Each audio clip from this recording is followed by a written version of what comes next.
many hours did you spend on the internet today? 1, maybe 2? On average, Australians spend almost 6 hours a day on their devices. And every time we connect, we're fair game for a hacker. Sometimes the consequences can be devastating. Take the case of the small Australian IT company. It built itself up over 10 years. It was destroyed in just 3 weeks by a random cyber attack. The work of an unemployed truck driver who learned his trade in chat sites and on YouTube.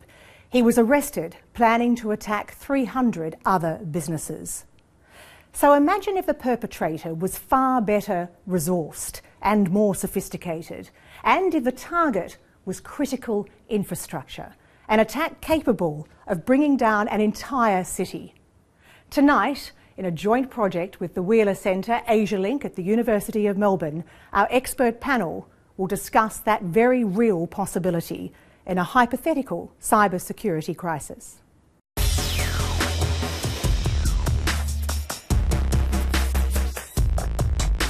Russia's infiltration of the US election campaign sent shockwaves through the US, and now its reverberations are being felt by Australia's political establishment. This is the new frontier of warfare. It's the new frontier of espionage. The cyber attack that started Tuesday is wreaking havoc across the globe Wednesday, crippling thousands of computers, disrupting operations at ports from Mumbai to Los Angeles, and halting production at a chocolate factory in Australia. Every second of every day, hackers are hard at work across the globe. In Australia alone, there were 47,000 cyber incidents in 2017. That's 128 a day, 5 every hour. Many of them will be online scams or frauds. If you think something is a scam, it probably is, so don't respond. The rest are even more serious. Please leave your message after the beep. Hey, this is Rajiv in finance. Call me as soon as you get this. It could be hackers holding a company to ransom, blocking access to files until money is paid. Call when you get this. Joining conference now. Apparently, there's a malware attack targeting our main... It's ransomware. They're holding us hostage. Or stealing staff log-on details to access corporate or government systems. Or a denial of service attack designed to effectively shut down a network by overwhelming it with requests. The census website was subject to something called denial of service, outsiders blocking traffic. It repelled 3 attacks, but it couldn't stop a 4th, which coincided with both the peak period of Australians trying to log on and the hardware blocking overseas traffic failing. In just 1 month earlier this year, there were 7,200 denial of service attacks on Australian targets. The intelligence agencies had a high degree of confidence the attack came from China. Officially, it's foreign states which have the greatest power to compromise Australian networks. I can confirm reports that the Bureau of Meteorology suffered a significant cyber intrusion, which was first discovered early last year. Cybercrime costs the economy more than $1 billion a year. And the government says malicious activity is becoming more frequent, more sophisticated and more severe. 1 in 4 small businesses have been hit. But big business often has the most to lose, along with major institutions. And many are vulnerable, running obsolete technology which can't be updated or patched to address a weakness. Last November, 41% of critical systems at Victoria Police and 4 key state government departments were labelled obsolete by the state's Auditor General. And Victoria is not the only state using outdated technology. So what happens if operators lose control of a power grid or hospital staff can't access patient records? Hackers can launch a large-scale strategic attack within minutes. It's happened overseas, and it could happen here. So to our panel for tonight's hypothetical. We have at the end here Dr. Tobias Feakin. Tobias is Australia's inaugural ambassador for cyber affairs. Next to Tobias, we have Alistair McGibbon. Alistair is head of the Australian Cybersecurity Center. He's also the National Cybersecurity Advisor. He is the man the government turns to when there's a cybersecurity crisis. Dr. Marlene Kanga is president of the World Federation of Engineering organisation. She's also a board member of Sydney Water. And tonight, Marlene is playing the CEO of Get Lights On Power, which happens to have the acronym GLOW. GLOW is responsible for supplying power for all of Melbourne, the CBD, and also a number of inner suburbs. And next to Marlene, we have Craig Lapsley. Craig is in uniform because he is indeed the Emergency Management Commissioner for Victoria, which means he's responsible for coordination and control over all emergencies in this state. Megan Haas is the Cyber and Forensic Services Partner at PricewaterhouseCoopers, and tonight Megan is playing key advisor to GLOW Power. So the client is fake, but the role is not. And here at the end, we have Dottie Schindlinger.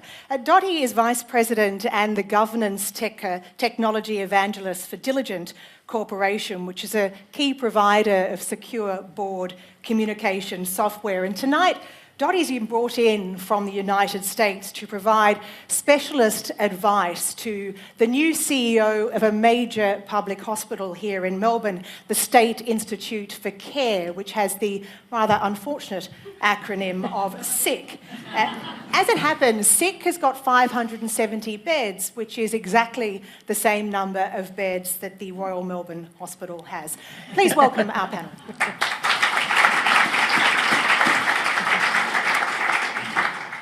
Well, it's 3:30 in the afternoon on a cold winter's day, and the City of Melbourne is heading towards the rush hour. For staff over at GLOW Power, it's business as usual.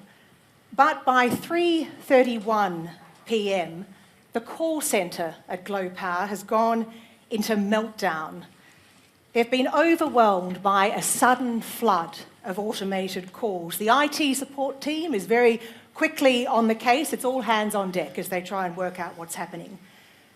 At 3:35 p.m. in the GLOW Power control room, one of the operators suddenly sees the cursor of his computer glide across the screen entirely of its own accord.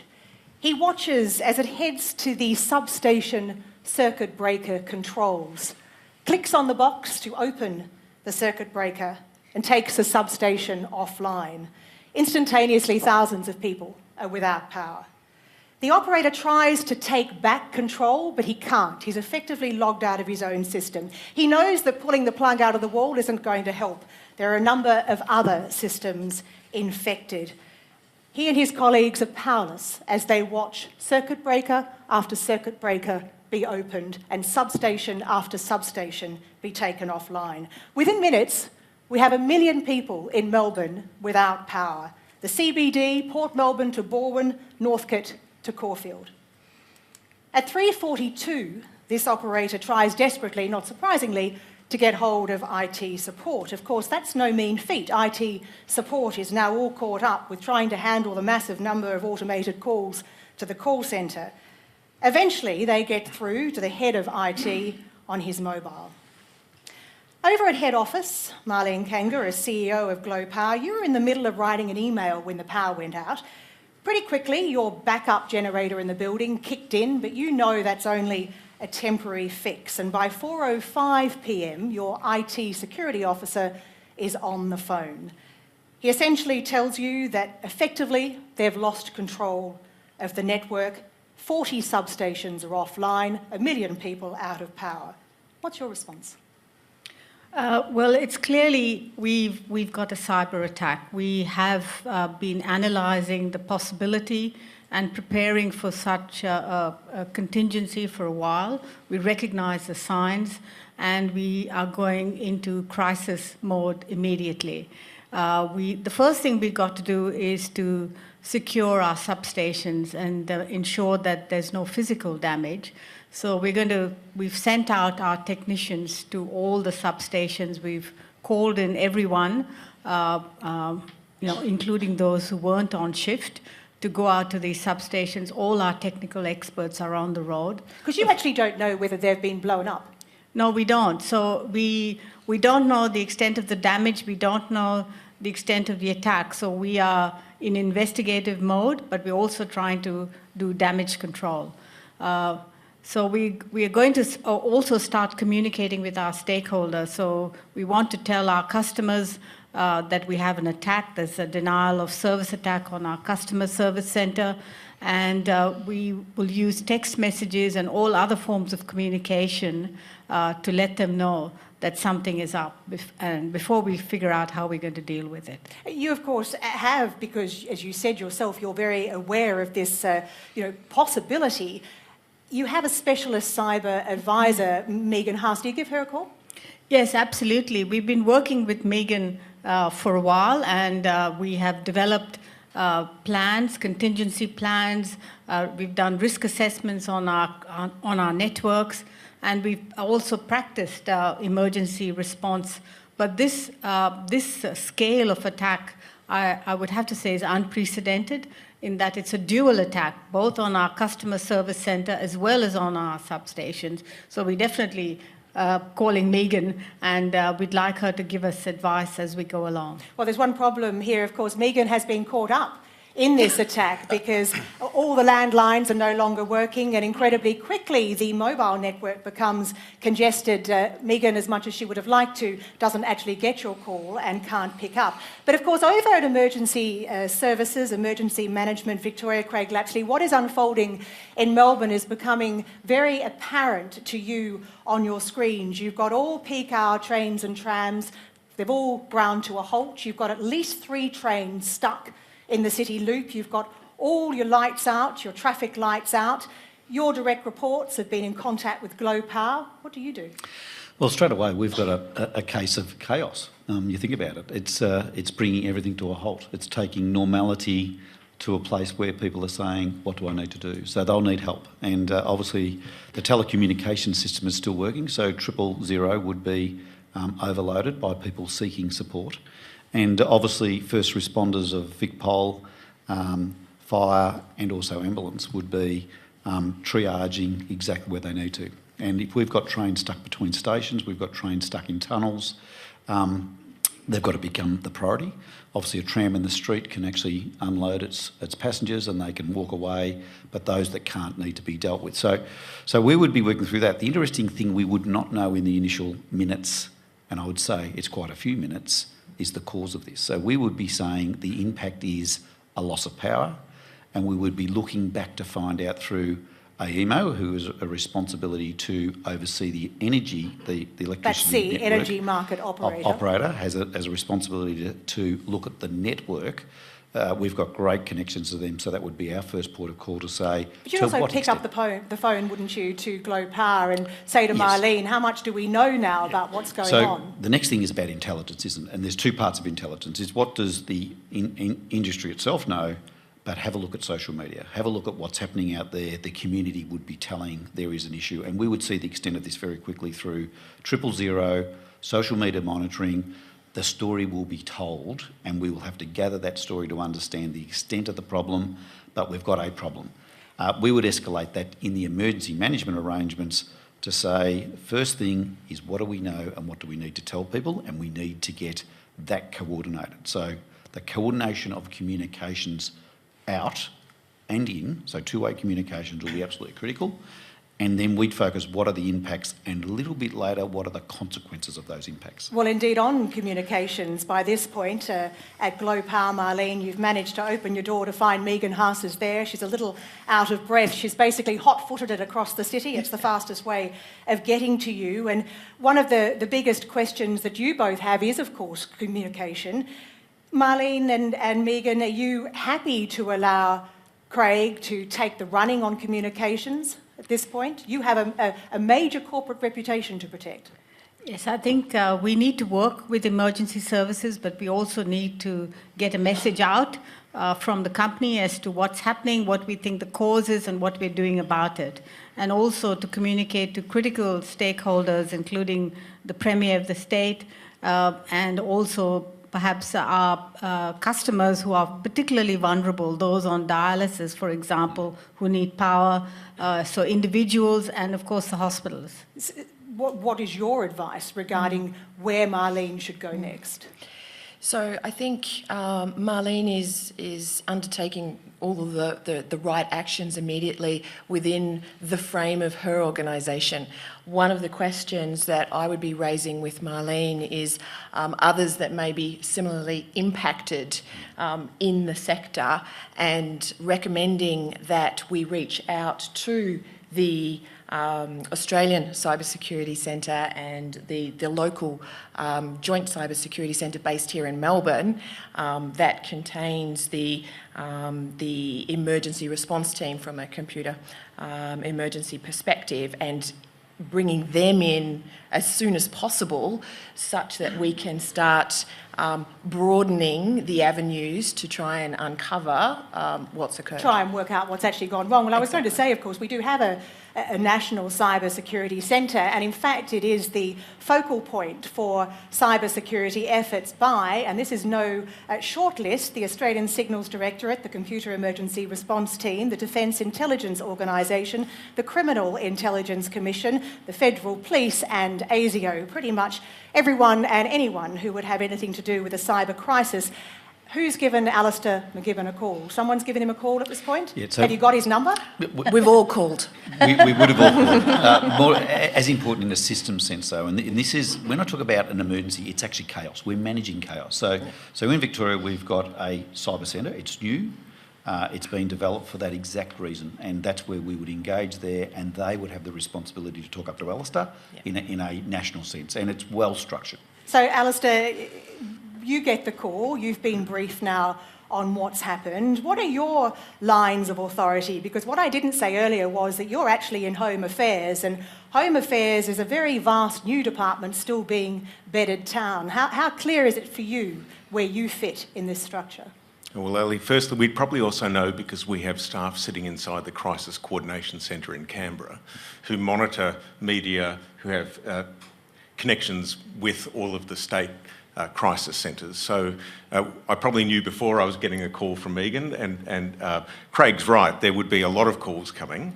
I sit both within Home Affairs in the National Cybersecurity Advisor role, and I know where I sit there and what my role is, but I also have the privilege of being inside the Signals Directorate running the Cybersecurity Center. So I know what my operational role is as well. Yes. So at this point, who's in charge? Is it the company, Glow Power? Is it Craig in Melbourne? Is it you in Canberra?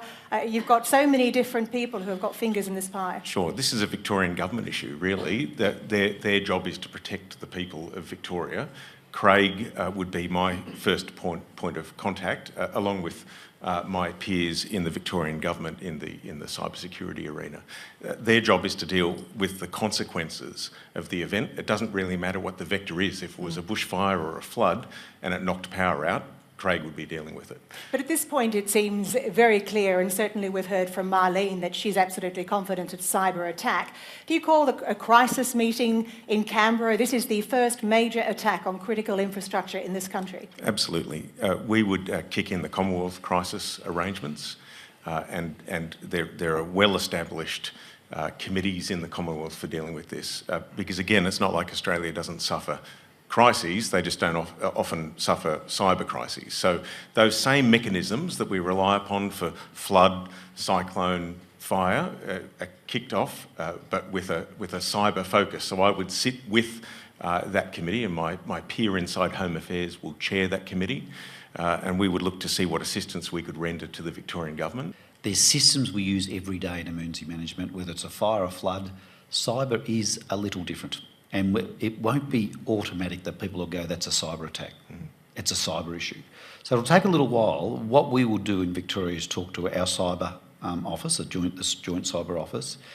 But if it is a cyber event, we would then make sure that Victoria Police is the lead agency to control it. So under our arrangements, I've got an oversight, but we still have to come to, if it's a fire, it'll be the fire agency. If it's a cyber attack, it'll be the police, and that would be very quick. There'll be 3 or 4 of us talk. What's the likelihood of this? Push up to Alistair. what is it that's telling us about this? Is there other intelligence that's telling us something's not right?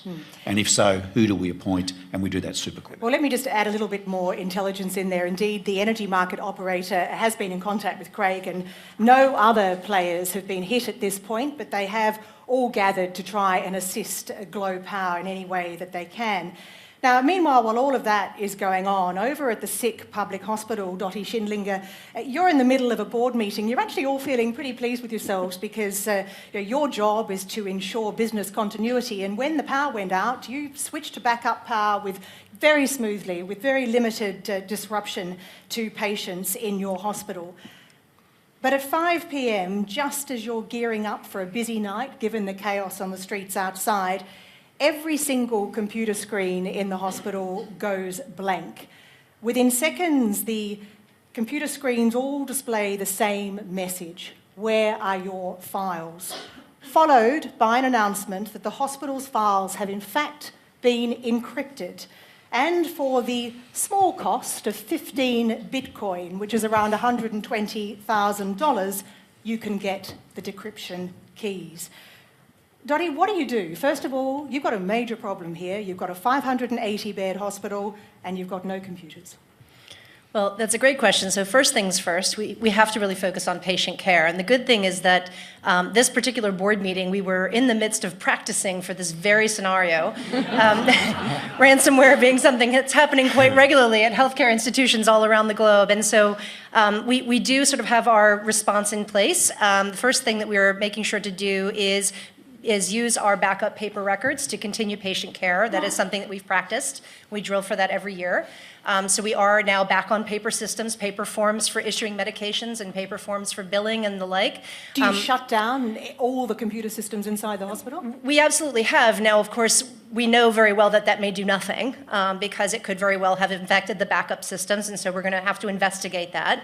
But the most important thing right now is to focus on patient care and to make sure that we can continue to provide patient care. What it seems to be the case right now, at least in this early stage, is that we've basically been locked out of our patient records. But so far, it doesn't seem to have affected any of the life support systems. So the backup power generators are still keeping the patients alive, and things are still moving forward. We are diverting day surgery patients. We are diverting other non-critical cases to our peers. So we're on the phones talking to our peers, trying to get coverage for some of the things that can be covered.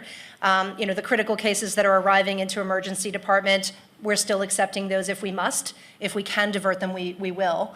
So we're just going right back into that same crisis mode response that we would really kind of in the event of any crisis that would knock out access to our systems.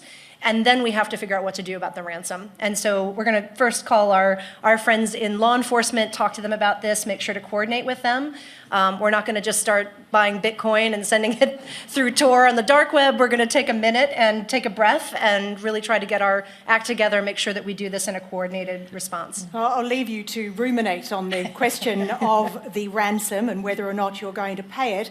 I guess, though, once we've accepted it's a cyber attack, and there is absolutely no question with what's happened to the sick public hospital that that's what it is, Megan, there's no rule book, is there? There's no, that happens, you must do this. Unfortunately, there is not. No, each situation will be unique and has to be worked through in the moment, given the best intelligence that we have.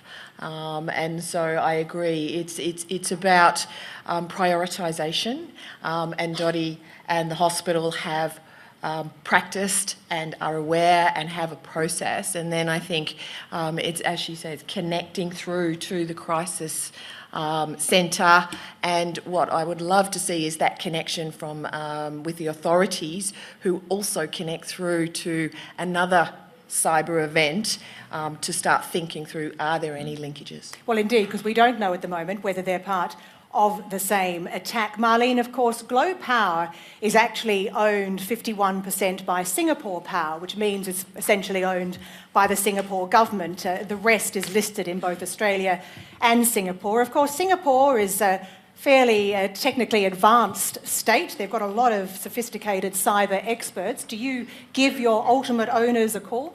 Absolutely. We will keep them involved firsthand. Firstly, to the board members that are based in Singapore, but also to the technical experts. So we are relying on them to help us with analysing this event as quickly as possible and to give us some solutions. We already have a good idea of what's happening. We've looked at some of the patterns of access to the system. There's been repeated sort of trials to access the system. Password controls have been breached.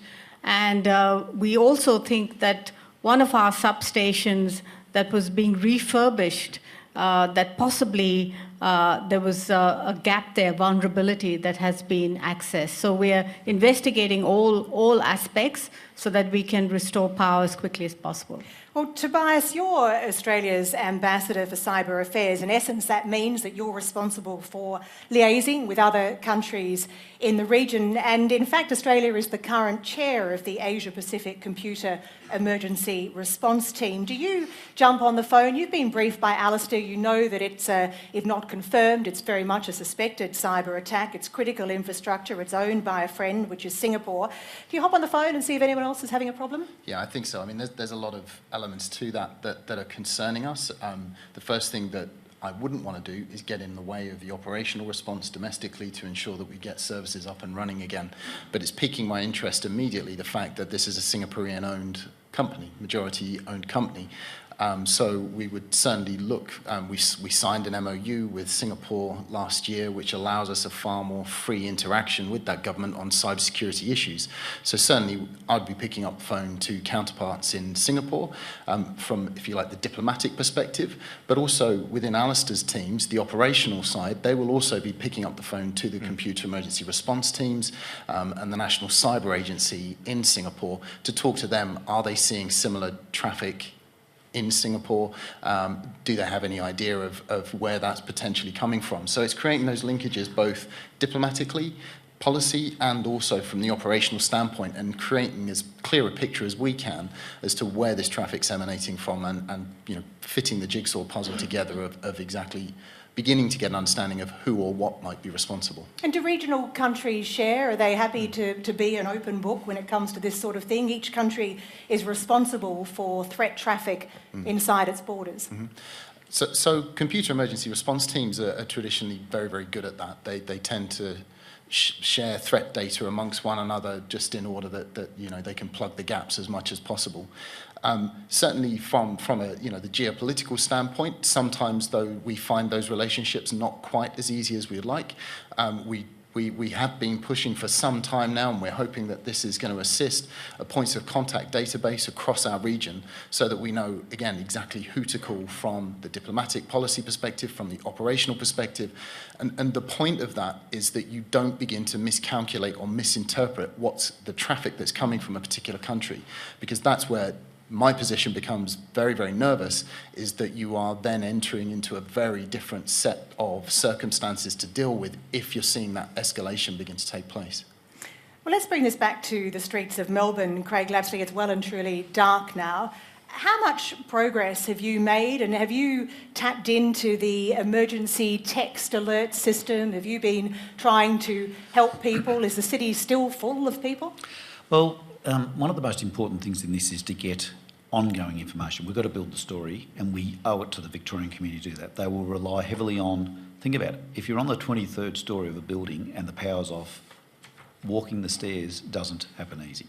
So we'll be out there very quick about the messaging, about prioritising who needs to go home. The trip home will be a lot more difficult that afternoon and into the evening, and once it gets dark, there's no lighting. So you think about the impacts that they're huge. So loss of power, we've still got telecommunications. Well, you have telecommunications to a point. So let's use it. I was going to ask, how do you communicate? You have this text message service, but of course that risks creating even more congestion on an already congested network. So yes, it does. However, if you think about websites, the apps, the emergency app that we operate, information into radio is really important because you can sit in your car and listen to it. So we can get that through. Even if I can't get on from my electronic radio at home or in the office, So we've got to get the practical bits, and we've got to go early with this But you, again, because the phone's running down. But cars are only good if you've got fuel, Yes, and of course I was fuel gonna get can't be pumped at this point. That's right. So we've got all these things that are all of the consequences, or the impacts and consequences, and we'd be mapping this out to say, what are you going to tell people in the first 10 minutes, which will be the energy company that's out there first. We've then got to come with the community overlay of what are the impacts, what are the consequences, what can you do? And remember, it's got to be a shared responsibility. So we've got to empower people with information. You get some other news that's a bit disturbing, news of looting in, of all places, Toorak.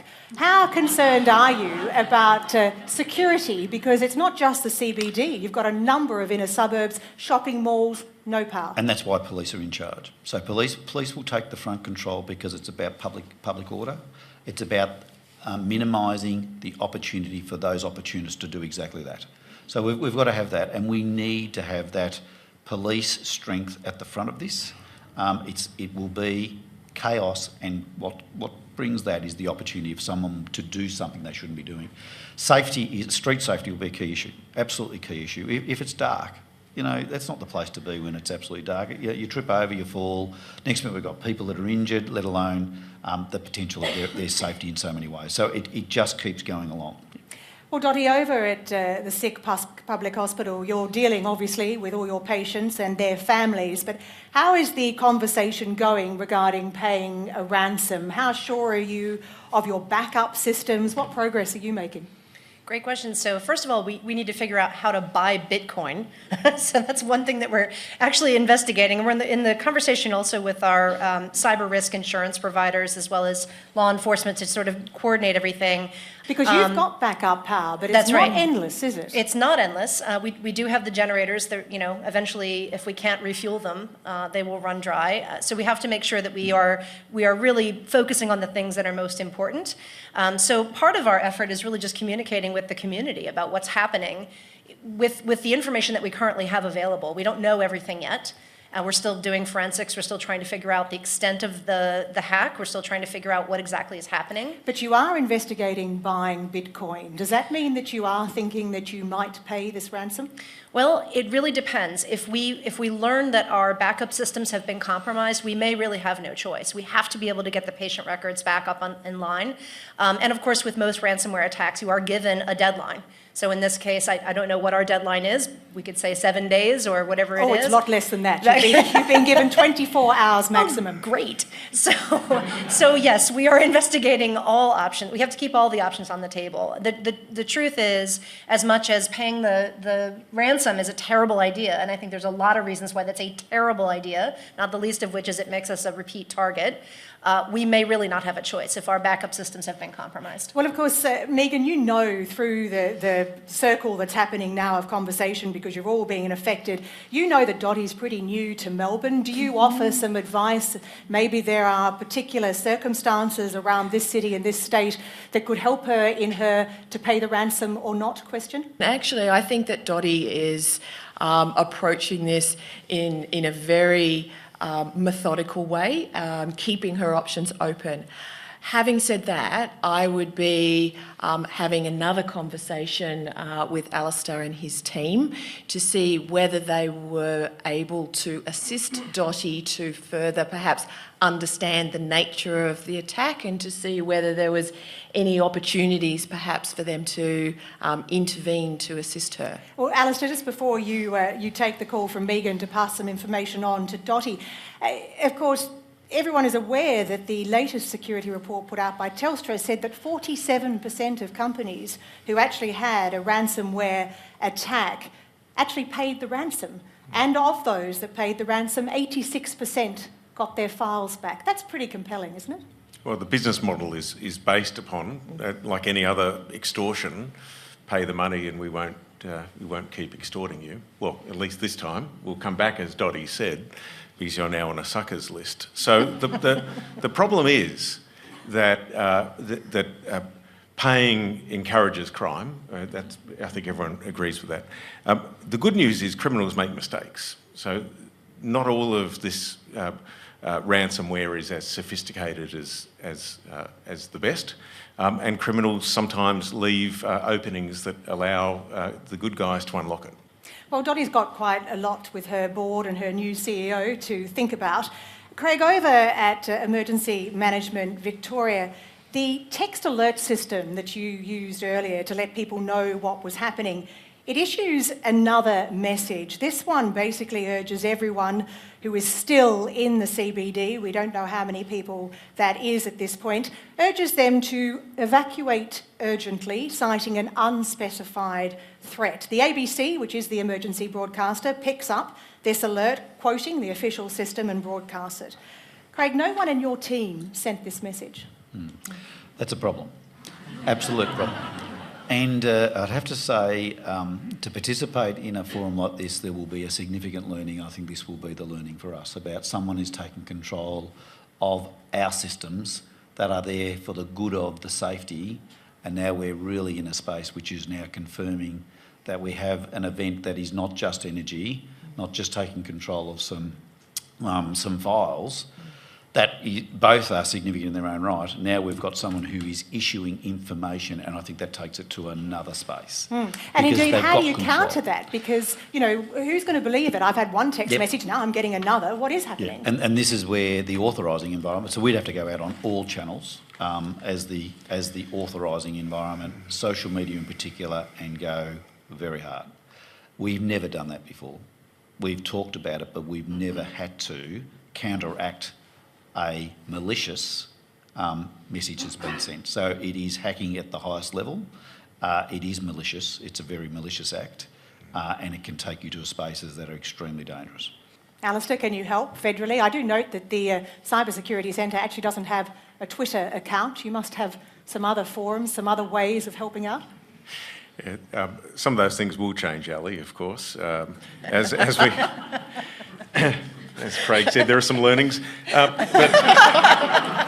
But look, in this case, I mean, the concept of someone targeting public safety officials, as Craig said, who are there to look after the welfare of civilians, is one of those abhorrent acts that you actually do sometimes see cyber offenders do. So there have been attacks on sort of the safety systems in industries where before you'd seen them attacking sort of the way business got done. So if you're starting to do that, then you're a particularly malicious person or group. So I don't know whether they're spoofed texts because, you know, someone just literally wraps themselves up to look like they come from the emergency management folk in Victoria, or whether they've actually taken control of their systems. Our people are pretty busy, I suspect, by this stage. And I think the best course is Craig's solution, which is to go out on other channels where they can prove and authenticate who they are.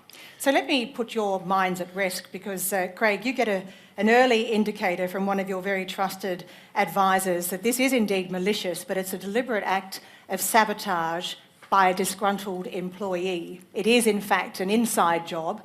They're trying to get to you when you're down, if you like, to add to your chaos. It's not part of the broader scenario. Sigh of relief. Maybe a sigh of relief, or we've got somewhere to go and understand the controls of our systems. So that is a sigh of relief in that sense. Then it's about making sure we've got mechanisms to bring control back to where it should be. Well, meanwhile, in Canberra, Tobias, you get a call from the top cyber official in Singapore. You made the point earlier that you've recently signed a memorandum of understanding. You know David Koh very well. He gets on the phone and points out to you that, of course, it is a Singapore-owned piece of infrastructure that looks like it's been attacked. So they have had their best IT specialists in looking at the company's control room data, and the early indications that they're getting is that it looks like it's North Korea. Now, you know better than most that over the last 5 years, North Korea has been blamed for hacking Sony Pictures. Australia was one of the countries that helped to blame North Korea for the WannaCry ransomware attack. And, of course, while North Korea and America appear to be getting on okay, Singapore has actually just cancelled every single work permit held by a North Korean. So it's not out of the question, is it, that North Korea could be behind this? No, as you say, we attributed the WannaCry incident to North Korea along with allied partners, and I think that's probably the key part to what happens next. to play into the scenario and accelerate the timelines. If we're beginning to become fairly certain that it's North Korea who's responsible, both myself and Alistair will be reaching out to our allied partners to see if they are also seeing this traffic, because if they are and we feel we've got a high degree of certainty, we'll be beginning to pull together our messaging in terms of highlighting the fact that it's North Korea that we feel is behind this incident.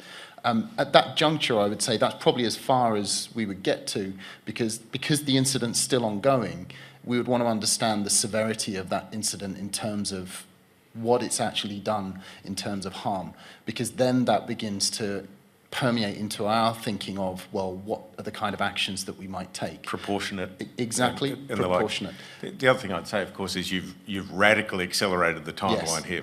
Attribution online, and if you're going to come out and name a nation state, is no trivial No, well, indeed, thing. it took 8 months for the WannaCry attribution. But there is another problem that you've got, and that is that David Koh, the Singapore chief cyber official, says to you that America is well aware of these early reports of North Korea being behind a critical infrastructure attack. And the message from America is, don't touch it. Don't do anything that's going to upset the cosy relationship being built between Mr. Trump and Kim Jong-un. What do you do then? Do you just ignore the fact that we might have a state-sponsored player running around one of our major power grids? Certainly not. And the kind of political pressure that would be on our positions from our ministers to provide them with the right information and the kinds of options that are there at their disposal would be immense. So that then becomes a political decision of risk and also their appetite to go in an opposite direction to that which our alliance partner is telling us to go. It really does then become into the hands of the politicians. What we would do at that point is just make sure that they had as much accurate and up-to-date information and options as they could possibly have, so they can then make the right decision on the basis of that. Well, Marlene, of course, this news has well and truly reached you from your Singapore owners. How do you feel about having the North Koreans inside your operational systems? Well, we're very concerned, but we're also concerned to restore the power as quickly as possible, because it's putting out not just the sick hospital, but all other hospitals in central Melbourne.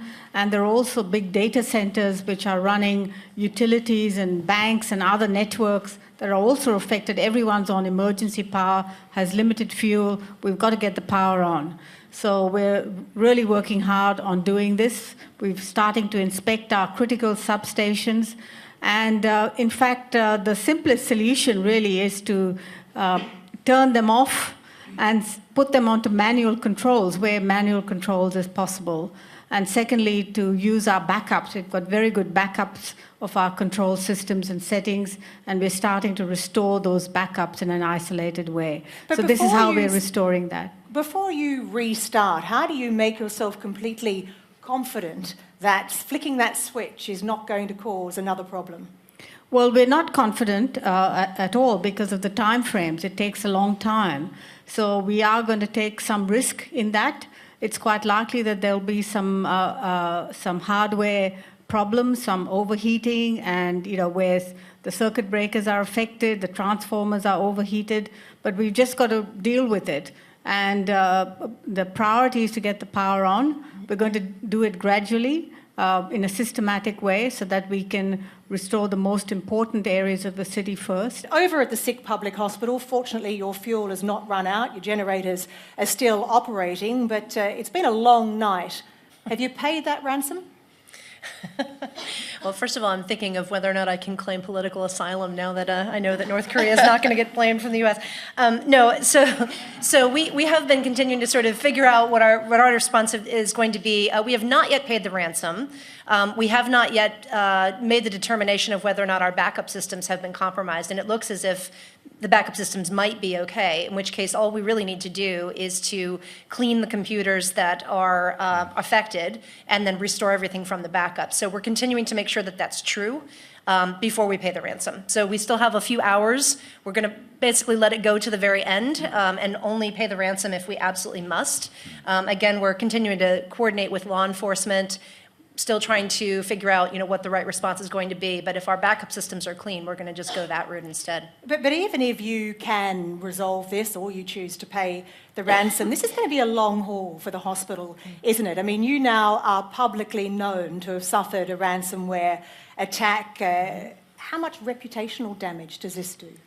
It's a good question. I mean, I think one of the things that we can feel good about, at least, is that we were in the process of preparing this. I mean, we were having a board meeting. The board understands its role in overseeing this kind of risk. But almost ready is not quite the same as ready. Absolutely true. The reputational damage for just having been attacked is maybe not as bad as it would have been 5 years ago. I think now the reputational damage comes when you are not able to respond quickly, or you're not able to communicate with the community appropriately and clearly, and when you can't bounce back quickly. I think those are the things that cause the reputational damage. And so right now, that is what we are very much focused on. Again, patient care is the true north for us. We have to make sure that our patients are continuing to receive quality care. You get a rather, almost grovelling apology, really, from Marlene. She's on the phone because she's just learnt that the ransomware attack on the hospital is, in fact, connected to the attack on Glow Power. It appears that the attackers launched the ransomware into the billing system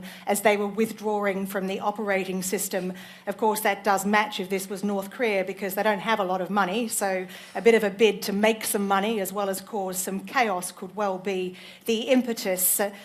Marlene, what do you say to Dottie, and how's your insurance looking as a company? This must be opening you up to large numbers of claims.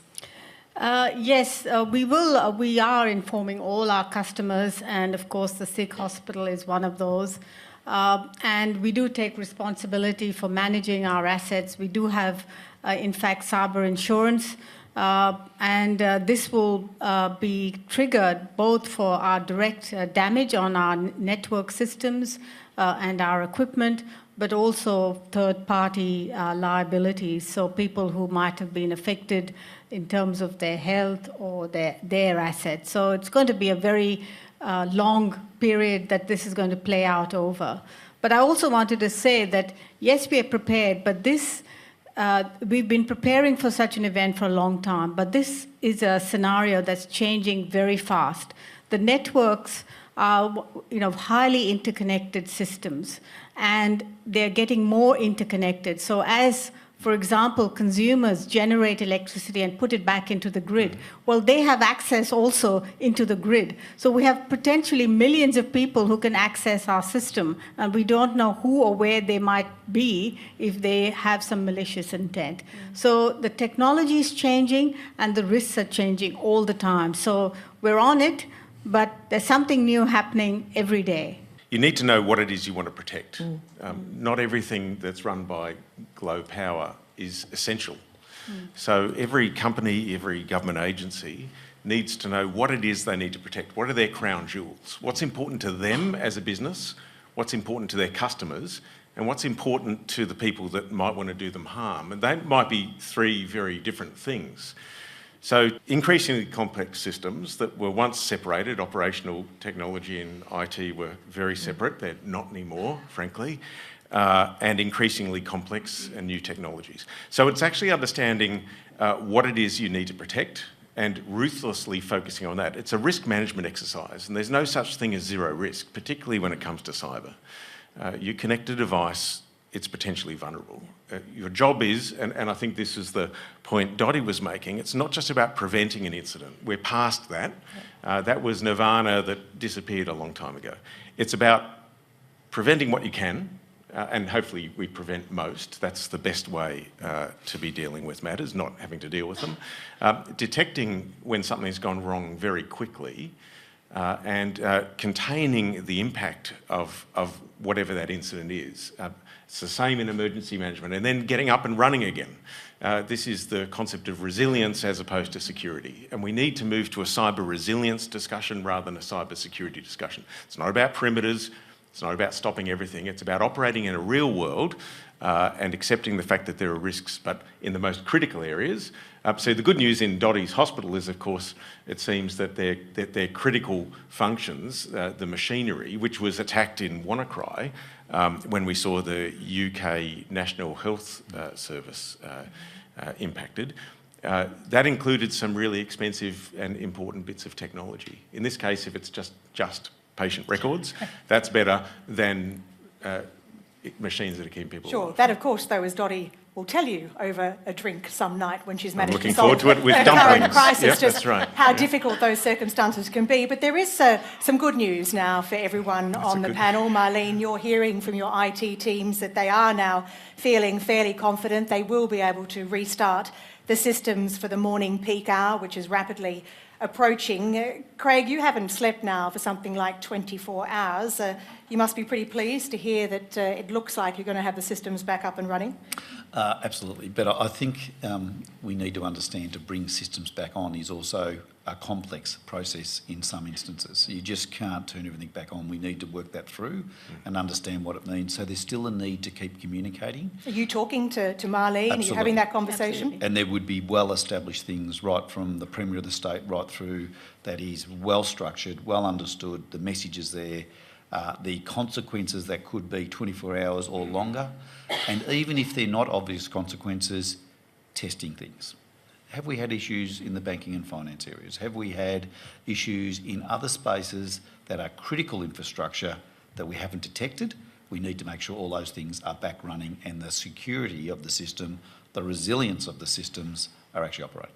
And Tobias, where did you get to? We talked about attribution. That's obviously a difficult issue, blaming a country like North Korea, and can take a lot of time. You need to get other countries involved. But what about using our offensive cyber capability? Malcolm Turnbull has made it very clear that he's directed the Australian Signal Directorate to use our offensive capabilities to disrupt and degrade, deny and deter, the 4 Ds, organised cyber criminals.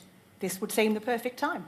So I think a really important thing to state is to not underestimate the severity of what's just gone on here. This is a nation state that has taken down major infrastructure and basically crippled a major city in Australia for 24 hours. Mm-hmm. That becomes an act of state aggression. And one of the big questions to ask is, has there been a loss of life? Or has there been some kind of kinetic impact of that incident itself? If that's the case, if we're looking at loss of life and incident, then the severity of the kinds of responses we're thinking about take us into a realm that, to be frank, we don't really want to get to. But that's where we're heading, because we've said that the entirety of the UN Charter applies in cyberspace, and that's where we're getting to here, which is saying that we have the right in international law to be able to respond proportionately to that kind of incident. So yes, absolutely, our Prime Minister has said that we have an offensive capability which we maintain and use under certain circumstances. It's there for a deterrent effect, but actually in reality a lot of the responses that we would enact for an incident would usually be across the array of the different levers that you have in a government, be they economic, diplomatic, legal channels that you can use. But in the case of what we're experiencing, we're into the almost extreme end of what a cyber incident could look like. And if we're talking about a number of deaths, then the equations take us, if you like, to the top end of the scale in terms of our thinking of what kind of responses we would provide for our government to consider. It's probably, I was going to say, it's probably important to remember that you don't necessarily fight cyber with cyber. No. So there are a whole range of options that the Prime Minister and his cabinet colleagues would consider, based on advice provided by a whole range of people beyond Toby and I, of course. It's all about proportionality and what the consequences are of a proportionate response. And Marlene, key learnings for you too. Absolutely. Public confidence in the utilities is very important. The industry is going to work together to analyse what happened, to learn from it, and again to do better. And of course, it's going to take us months to work out the actual damage that's occurred, figure out, fix it, and also talk to our customers and see where they've been affected. And Dottie, have you written the cheque? We ended up not paying the ransom. It turned out that our backup systems were clean, and so we were able to just simply scrub the computers that had been infected and bring everything back online. But there's a lot for us to discuss and to really chew on after this event, because we think about, had it been other than patient records, had it been machinery, for example, that had been affected, had it been other critical infrastructure systems within the hospital that had been infected, we might not have been quite so lucky. And Alistair, once the lights come back on, can you shut the door on this attack, or is this something that will be analysed and pored over and maybe even change some of the ways things are done? Well, to be... that's possibly where our work begins. I think if the crisis is over and Craig and his colleagues here in Victoria and the private sector counterparts at the table have the lights on, the hospital functioning, the work of intelligence agencies and law enforcement agencies would actually ramp quite dramatically.